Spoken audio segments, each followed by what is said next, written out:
உங்களுக்கு நிம்மதி உண்டாகுவதாக. தேவனுடைய இரக்கங்கள் அதிகமாவதாக. தேவன் என்ன சொல்கிறாங்கன்னா, எரேமியா 4:1, நீ உன் அருவருப்புகளை என் பார்வையினின்று அகற்றிவிட்டால் நீ இனி அலைந்து திரிவதில்லை. என்னங்க ஓவராக அலைஞ்சு திரிகிறேன், நாய் மாதிரி அலைஞ்சு திரிகிறேன், ஆனால் ஒன்றுமே என் கையில் நிற்கிறது இல்லை அப்படின்றீங்களே. தேவனுக்கு பிடிக்காதது ஏதோ நம்மக்கிட்ட இருக்குது.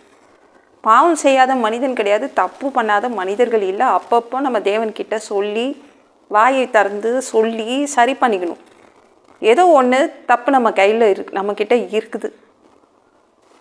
அதாவது தேவனுக்கு பிடிக்காதது நம்மக்கிட்ட இருக்குது.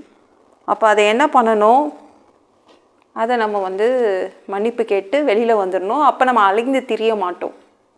தேவன் உங்களை பார்க்கலை, நீங்கள் அலைஞ்சு திரிறீங்கன்னா என்ன அர்த்தம், தேவன் கண் பார்வையில் நீங்கள் இல்லைன்னு அர்த்தம்.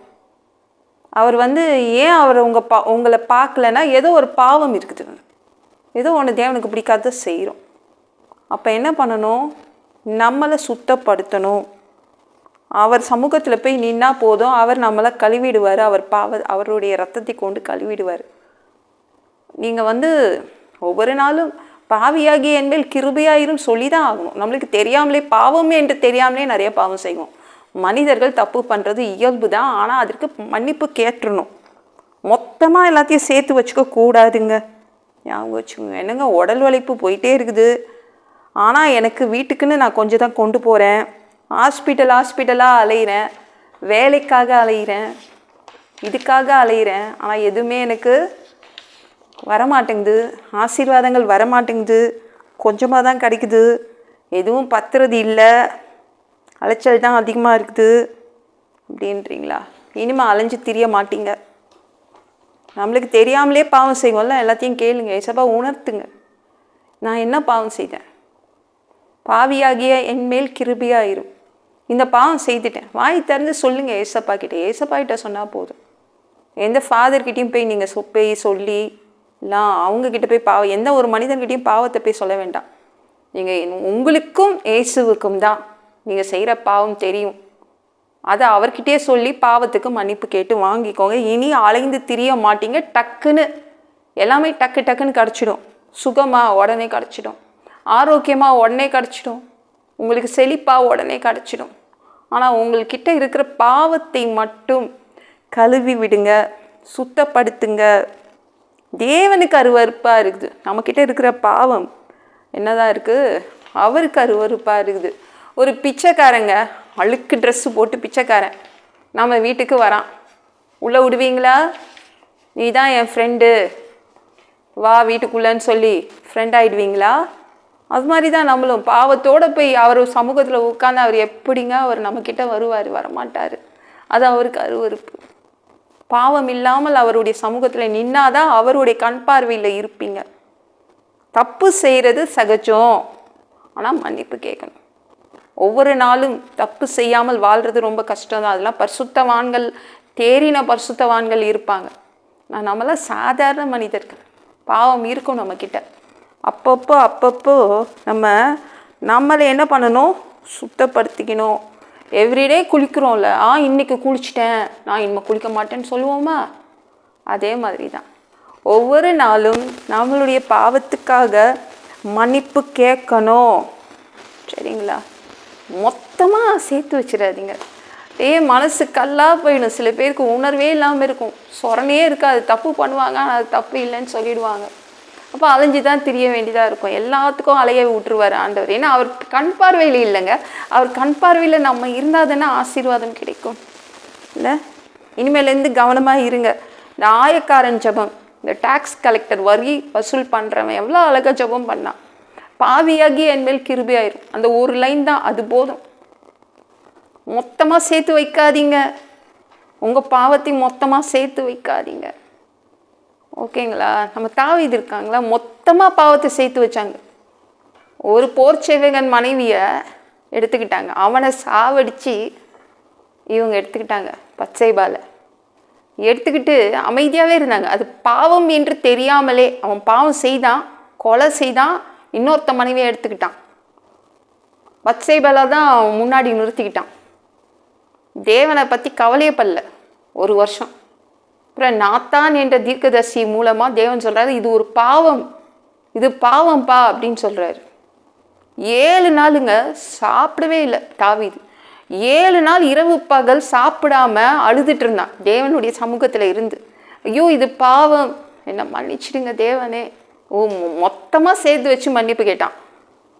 அப்படி மொத்தமாக சேர்த்துலாம் நீங்கள் மன்னிப்பு கேட்காதீங்க, அப்பப்போ மன்னிப்பு கேளுங்க. அவர் பார்வையில் நம்ம இருக்கணும்னா பாவத்தை மன்னிப்பு கேட்கணும்.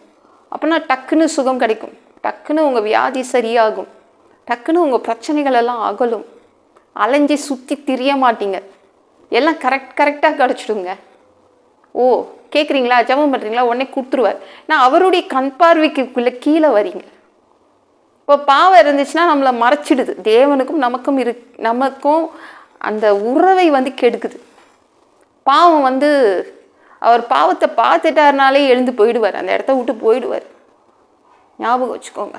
எத்தனையோ பேரை திட்டியிருப்போம், மனசுக்குள்ளே தப்பாக ஒருத்தங்களை மரியாதை இல்லாமல் நடத்தியிருப்போம், இல்லை மனசுக்குள்ளே அவமதிச்சிருப்போம். அதெல்லாம் பாவம் தாங்க, அது எல்லாமே பாவம் தான். ஞாபகம் வச்சுக்கோங்க. ஒவ்வொன்றுக்கும் மன்னிப்பு கேளுங்க, நிம்மதியாக இருப்போம். நம்ம டக்குன்னு எல்லாத்துக்கும் பதில் வரும், ஆன்சர் வரும், சுகம் வரும், ஆரோக்கியம் வரும், செழிப்பு வரும். நம்ம எதுக்கும் காத்திருக்க வேண்டாம், அலைந்து திரிய வேண்டாம். இந்த பூமியில் ஆசீர்வாதத்தை பெற்றுக்கோங்க.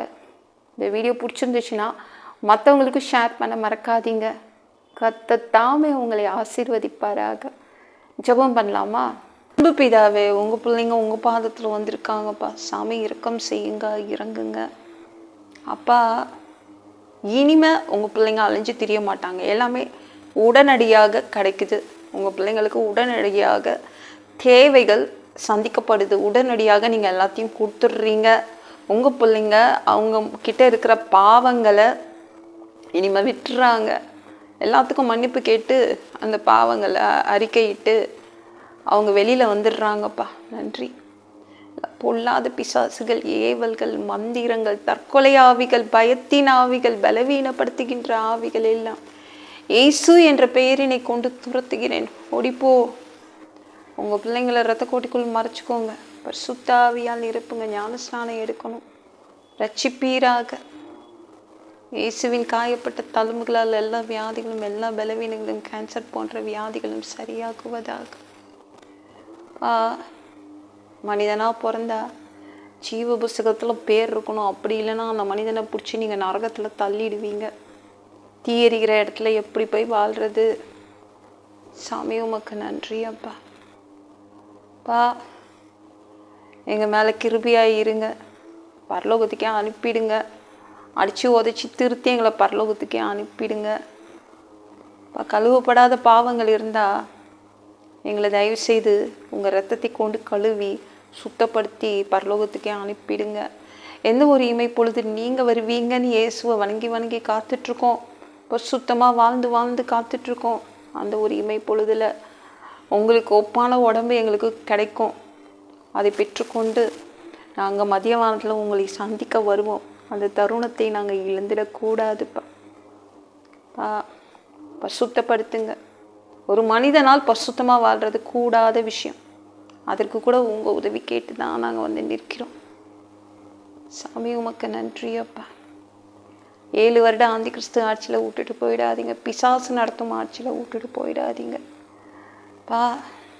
3வது தடவை கூட இந்த பூமிக்கு ஆட்சி செய்கிறதுக்காகவே வருவீங்க. 1000 வருடம் இந்த பூமியை ஆட்சி செய்வீங்க. அந்த ஆட்சியின் கீழ் நாங்கள் வசிக்க ஆசைப்படுறோம். எல்லாவற்றையும் ஒப்பு கொடுக்குறேன். இயேசு ஜெபம் கேளும் பிதாவே, ஆமென். நாளைக்கு பார்க்கலாம்.